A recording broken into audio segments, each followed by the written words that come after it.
já tem ficado, foi assim mesmo. Aconteceu sim, né? Mas também sim está aí o Evangelho crescendo, né? Só eu gostaria de perguntar apenas ao prefeito Carlos Castro. Pode se ele perguntar. tem algum detalhe a respeito da cisão da primeira, me parece que a primeira foi Madureira, né? Isso. No, Pronto, por exemplo, a Aqui no Ceará, né? não, a Madureira eu falo geral. No geral. No geral. Bem, é o seguinte, como a Madureira, por exemplo, o cisma dela foi lá no Rio de Janeiro, com o Paulo Leivas Macalão, e eu não entrei muito em detalhes históricas de outras regiões, eu não tenho assim uma opinião bem formada e nem não conheço muito dessa questão do cisma da igreja Madureira, que era do pioneiro Paulo Leivas Macalão, né? Mas eu acredito que também foi Deus agindo, sempre foi Deus agindo, Deus trabalhando, né? para que a obra crescesse. Eu sou a favor né? Mas eu não tenho assim muito detalhe, né? Eu tenho lá do Ceará porque a gente já conhece a história, né? Mas, por exemplo, o cisma, eu não completei a sua pergunta, mas a questão do cisma, do surgimento da Igreja Assembleia de Deus Bela Vista, é porque até então, por volta de 1900 o pastor Teixeira Rigo, a morte dele foi que ocasionou essa questão do cisma. O pastor Teixeira Rigo foi dirigir um culto lá na Serra, no Tianguá, Teixeira Rigo. Foi dirigir esse culto lá naquela região do Tianguá. Quando ele terminou o culto por volta de 9 horas, eles vinham de volta para Fortaleza e o carro em que ele vinha, ele simplesmente desceu o barranco. E o acidente, ele não foi assim tão estrondoso, o acidente. O pastor Teixeira Rego até poderia não ter nem falecido, mas o que tirou a vida dele é porque ele trazia uma caneta no bolso e no próprio instante em que o carro deu tombo, a caneta acabou fazendo a perfuração no corpo dele e ele veio a óbito. Foi o único que faleceu. Foi o pastor José Teixeira Rigo. E ali os irmãos entraram em contato com a família e sobre, por exemplo, essa questão da sucessão, né?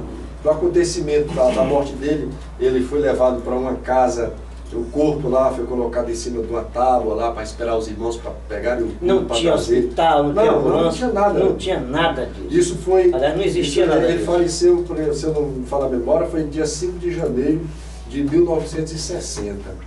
Então, com o falecimento do pastor Teixeira Rego, então a Igreja da Bela Vista era a maior congregação que tinha da Assembleia de Deus. E lá, quem dirigia o trabalho, por exemplo, o pastor Luiz Bezerra da Costa, que o pastor Luiz Bezerra da Costa, ele era casado com a Escilda, então a irmã Escilda já era uma filha adotiva. Você vê a questão histórica, a questão familiar, muito né? longe. Então a irmã Escilda, ela era uma filha adotiva de um irmão da esposa do pastor Teixeira Rego. Menino. Era um negócio bem enrolado, só que essa história que não está muito. Então é o seguinte, explicar, né? o pastor Luiz Bezerra da Costa, ele também era um deputado estadual na época, uma pessoa de muita influência, a igreja gostava muito dele. E nas entrelinhas, sem puxar muito a questão histórica dos fatos, sem entrar nas entrelinhas, o trabalho, o pastor Luiz Bezerra da Costa, ele era o vice-presidente, e até eu acho que por fato de direito, certamente ele deveria ser o presidente, né? Mas tinha uma parte que não aceitava, não queria, tal, por alguns detalhes que eles comentavam na época. Copastor, tal, lá dentro. O processo era quase igual a isso. Aí, como não houve assim um acordo, aí a igreja de Belém mandou um pastor para fazer o trabalho aqui, que foi o pastor Armando Chaves Cohen. Então, com a vinda do pastor Armando Chaves Cohen, ele passou um ano e pouco aqui, passou pouco tempo, mas ele não conseguiu segurar a resistência que houve, né? E aí surgiu do pastor Luiz Bezerra da Costa ficar com a Igreja da Bela Vista. Pronto. E daí nasceu exatamente a Assembleia de Deus Bela Vista. Aí vem aquele conselho de Gamaliel. Se a coisa for de Deus, o que ela vai acontecer? Crescer. Vai crescer. Então, entre o que aconteceu com relação a isso, eu quero deixar os irmãos que estão na escuta, claro, assim, né, cara? os irmãos que estão na escuta do programa nesse momento, e a gente está trazendo um assunto meio polêmico, mas eu quero dizer o seguinte, olha, hoje, por exemplo, a obra de Deus no estado do Ceará, sim, ela passa pelas mãos do pastor José Teixeira Rego Neto, que é filho do pastor Luiz Bezerra da Costa, e que tem uma ligação estreita com a Assembleia de Deus Tempo Central, muito boa, de ser chamado para participar de convenção. O pastor José Teixeira Rego Neto, ele era quase um filho do pastor Bastos. O pastor Bastos nutria uma atenção tão grande pelo pastor José Teixeira Rego Neto. E então, moral da história, esses acontecimentos que aconteceram no passado, eles nasceram de um confronto de ideias, mas que nada difere daquilo que a gente vai trazer de vida eterna, de salvação, da palavra de Deus, daquela palavra de que Deus quer que todos vivam em união.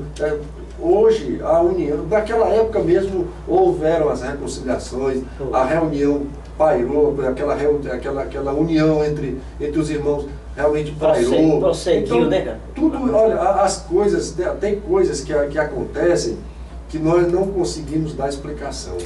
Só Deus é quem sabe explicar. Inclusive o nosso pastor, reverendo presidente da Assembleia de Deus, no Tempo Central, da Assembleia de Deus no Brasil, é o pastor lá em Belém, né?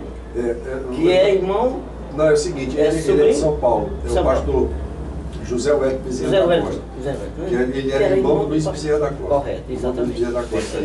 E o José Wellington Bezerra da Costa. No caso, ele é tio do pastor. Inclusive, a gente tem a felicidade de dizer que o José Wellington Bezerra da Costa, ele é simplesmente o meu conterrâneo. É mesmo também? Ele nasceu na mesma cidade que eu nasci, que é São Luís do Curu, né? E se você pegar a identidade dele, você vai ver a cidade onde ele nasceu, São Luís do Curu.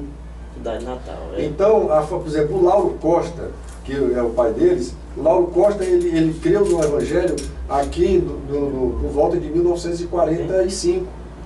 Já aqui no Tempo Central, ele foi vir. Eu estou fazendo o livro 70 anos do movimento pentecostal em Messejana, e eu já encontrei o Lauro Costa participando do primeiro culto que aconteceu na Mangabeira.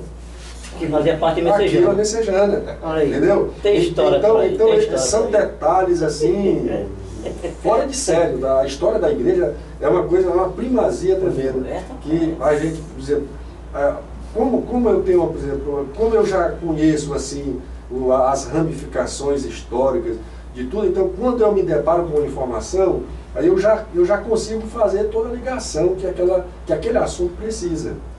Porque a gente já conhece a história, né? É diferente de quem vai atrás de conhecer a história e conhece um nome simplesmente e não sabe a que ligação aquele nome está fazendo. Então. Mas, por exemplo, quando eu fui fazer a história do livro, do fragmento da história do Evangelho do Ceará, que eu peguei o livro do Teixeira Rego, que foi a minha primeira fonte de pesquisa, ele falava somente nos apelidos. Era mesmo. Era Raimundo Gomes para cá, aí a Alcinda, que é a Chiquita, irmão do Josué e tal, não tinha sobrenome. Era mesmo. E eu ficava assim me perguntando, como é que eu vou descobrir esses personagens? Pelo nome exato. Porque eu fazia a entrevista com os pioneiros, por exemplo, eu fiz a entrevista, eu tenho para mais de 60 entrevistas, que eu fui na casa dessas pessoas fazer essas entrevistas. Certo. Por exemplo, por exemplo, entre faixa etária das minhas entrevistas. Eu fiz entrevista com a irmã Elvira Salles, que ela tinha na época 107 anos de vida. E você encontrou? Eu consegui arrancar algumas informações dela. Importante. 107 anos, meu irmão. Né? Aí depois eu fiz a entrevista com a Lídia Amélia Bastos Pinto. Já de idade a irmã também. Lídia, 106 anos. Na época que eu fiz a entrevista, ela tinha 103. Ela me deu tanta fonte de detalhe, porque ela, por exemplo, ela tinha 9 anos, quando o pai dela botou ela num tum-tum, né, nas costas. Para poder andar? Não. Para presenciar o Adriano Nobre preso lá na cadeia em São Francisco de Urucuretama. O quê? Entendeu? Então, dentro desses detalhes históricos que a gente tem em filmagem, por exemplo, hoje, das pessoas que eu entrevistei, já faleceram bem uns 10 ou 12. 3 anos e pouco. Mas é o seguinte, eles faleceram, já estão na glória, mas deixaram os registros conosco, né? Então nós temos esses registros. Deu tempo, né, cara? Você chega até lá antes. Hoje esse material é um material relíquia, né? Muito valioso. Agora os irmãos podem me perguntar, e aí, meu irmão, você vai vender isso muito caro também? Não vou vender por preço nenhum. Não vou vender por preço nenhum, porque não estou atrás de ganhar dinheiro em cima dessa história deles em si, só pensando em questão de dinheiro, não. Meu interesse principal é de levar a história para aquelas pessoas que não conhecem. E nós vamos ter essas entrevistas, desses personagens agora na realização da 7ª Expo Evangélica, que vai acontecer entre 4 e 7 de julho, ali no Sebrae, no Senhor Tabosa. Lá nós vamos ter um documentário de 2 horas, aparecendo lá diariamente, né? Vou ter até que comprar uma TV de 42 polegadas para levar para lá, com DVD, para que as pessoas estejam constantemente sendo reprisado essas entrevistas, parte de entrevistas com todos esses pioneiros que eu fiz essa entrevista. Né? Então nós vamos repassar tudo isso para que os irmãos tomem conhecimento. A gente vai fazer um DVD também para vender dessa entrevista, é um documentário de 2 horas, mas é uma coisa assim bem artesanal também. Ninguém vai investir dinheiro pesado para fazer aquela coisa luxuosa. Não, o nosso interesse é a história, o que move dentro de mim para o povo que está nos ouvindo através da rádio ou da internet, que você tome conhecimento da história. Até porque a nossa igreja, ela vai ser uma igreja centenária a partir de 1914. A data oficial da história da Igreja do Ceará é 20 de julho de 1914. Então, quem entrar no portal jvd.com.br, você já vai ter um relógio digital lá, fazendo a contagem regressiva. Quem entrar no portal agora aí já vai observar que está faltando, sabe quanto? Tu está ao vivo aqui, o pastor está vendo aí. Está faltando, eu não sei nem, mas se você está ao vivo aí, 800 e poucos dias aí para o centenário. Veja aí. Até o dia? Tem www.portaljvd.com.br. Né? Tem o áudio, tem um áudio de uma divulgação do livro que eu estou fazendo, mas veja se o áudio não atrapalha aí. Mas já tem a data aí, se eu não me falha a memória, que eu já entrei hoje, porque eu deixei a rádio ligada lá no notebook, né? Certo. Mas é 875 dias, se eu não me falha a memória. Vai aparecer lá. Vai aparecer aí no portal. Quanto? 875.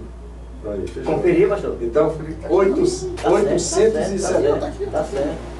875 dias que faltam para o nosso centenário do movimento pentecostal. 100 anos aqui no Ceará. 100 anos nós vamos completar aqui no estado do Ceará. Então, esse material, por exemplo, que nós vamos está disponível na 7ª Expo Evangélica, vai ser assim uma bênção. Vai ser um divisor de águas ali para aquela feira, porque os irmãos, outra coisa também que eu vou levar para lá, nós conseguimos levantar muitos objetos para fazer o Museu do Centenário, que também pertence a mim. Eu também tenho essas relíquias. Por exemplo, nós temos uma harpa, não é nem harpa, é um salmos e hinos, sabe de quem? Sim.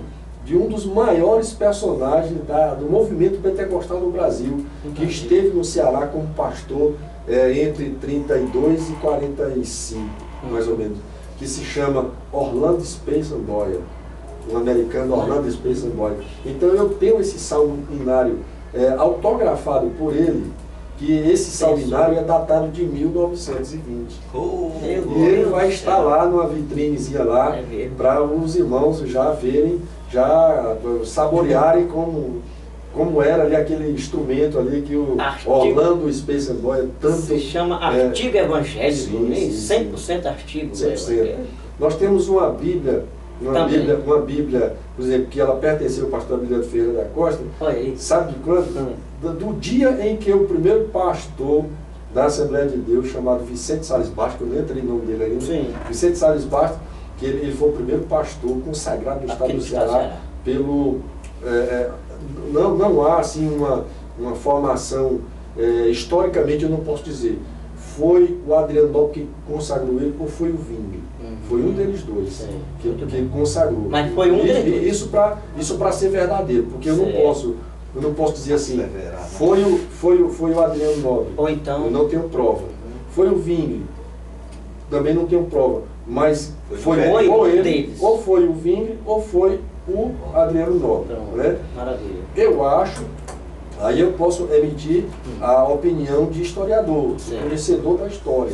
Né? Aí eu vou declinar para quem?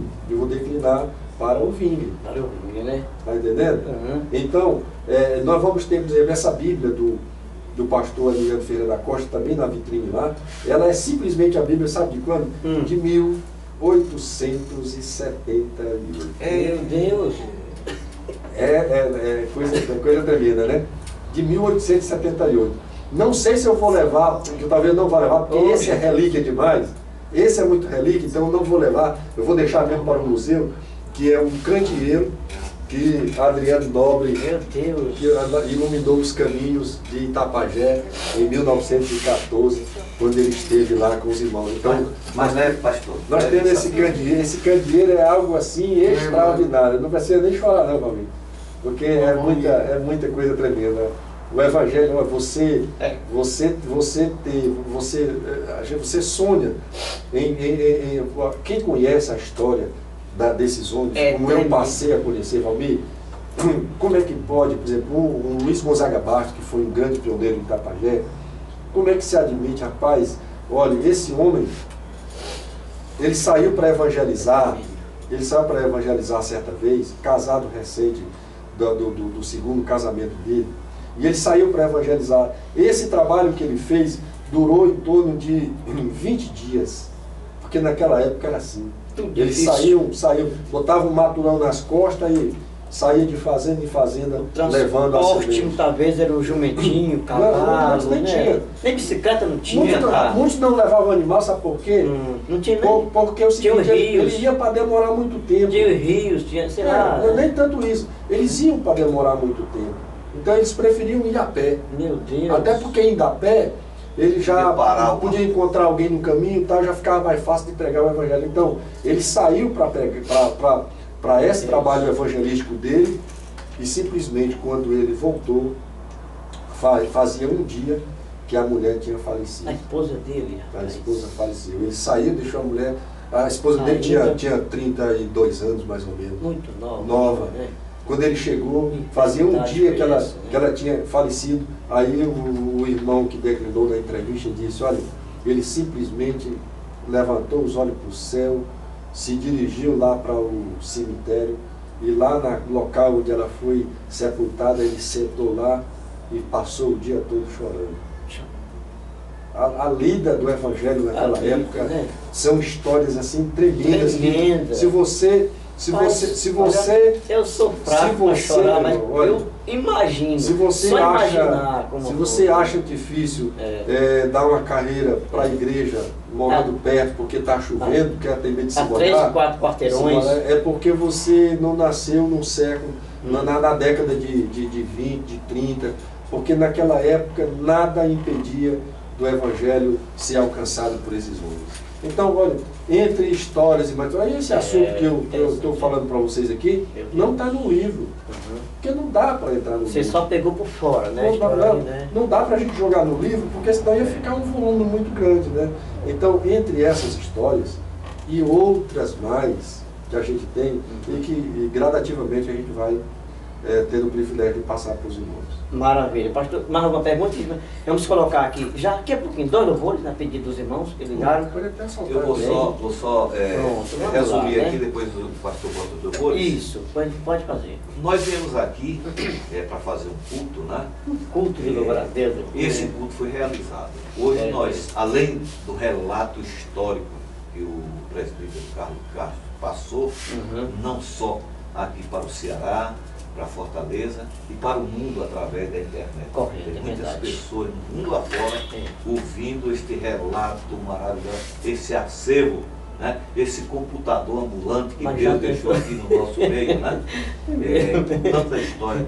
E uma lição maravilhosa. Sim. Uma lição doutrinária maravilhosa. Eu hoje vou sair daqui, aprendi e tomei uma grande lição. Meu Deus, que coisa boa. Nós não devemos estar fazendo história nos apegando a picuinhas. Então, porque fulano fez assim ou fez assado. Não importa. O resultado, essas igrejas que se separaram, como estão elas? Estão muito bem, cresceram e o evangelho do Senhor ganhou com isso. Então, a picuinha, a gente deixa em casa. Correto. A gente deixa. A gente tem que engrandecer o nome do Senhor. Eu hoje saí daqui engrandecido. Hoje tive uma grande aula doutrinária nesse programa. Espero que o ouvinte também possa. Glória a Deus. Então, uma história de um relato histórico, uma grande lição doutrinária. Muito obrigado, Presbítero. O Senhor abençoe. Só lembrando que daqui a pouco é de volta, mas só lembrando, cara, eu nasci no Evangelho na década de 70, né? Dezembro de 70. Em distrito de Bom Princípio, Calcaia, né? Distrito de Calcaia ali, né? Mas naquela época de 70, não sei se você chegou a conhecer ali, nosso pastor do campo, sede de congregações de Calcaia, só tinha uma igreja evangélica, Assembleia de Deus, lá em Calcaia, né? Que na época era o pastor que é irmão do pastor Zé Freire, né? Não, Francisco Freire. Na minha época, um pastor bem conhecido em Calcaia, em Fortaleza, no Ceará, pastor Chico Freire, família Freire, né? Pastor Chico Freire é pastor da Assembleia de Deus de Calcaia 7, que ainda está lá ainda, vocês sabem, né? Pastor Lúcio está lá, pastor Lúcio. E o município de Calcaia só tinha a Assembleia de Deus lá. Mas olha, aí eu nasci, aí em 70, né? Aí depois passou a ser pastor Francisco, pastor Chico Freire. Foi o pastor Antônio, não estou lembrado o nome dele. Depois passou o pastor Liúde agora, né? Tá aqui. Liúde Fernandes. Isso. Antônio Rodrigues. Ainda conhecia ainda o pastor Antônio Rodrigues. Depois do pastor Chico Freire, né? Mas olha, imagina aí agora, você sempre anda em Calcaia para entrevista. Quantas igrejas, cara? A história de Calcaia, por exemplo, na questão da questão histórica, o Evangelho já chegou na Calcaia, sabe que ano? No 32. Em 32. Tinha um Adriano lá que tinha uma salina e ele detestava crente. E foi morar um crente lá e começou a evangelizar esse Adriano. Esse Adriano creu no Evangelho. E aí o Evangelho se expandiu a partir de 32. Em 32. Que é chamado Soure, né? Antigamente eles chamavam de Soure. E essa região do Soure, lá na Calcaia, era uma região que a parte de Soure pertencia ao Campo da Praia, que a gente não explicou aí o Campo da Praia aqui, mas o Campo da Praia era uma área geográfica que correspondia, por exemplo, partia daqui de Itapajé, de Itapajé vinha pela Frecheira, de Frecheira passava pela Paraipaba, de Paraipaba passava pelo Paracuru, do Paracuru vinha pelo São Gonçalo do Amarante, do São Gonçalo do Amarante pelo Pentecoste, do Pentecoste saía para o São Luís do Puru, um mirim e fechava novamente o ciclo, esse ciclo lá na frente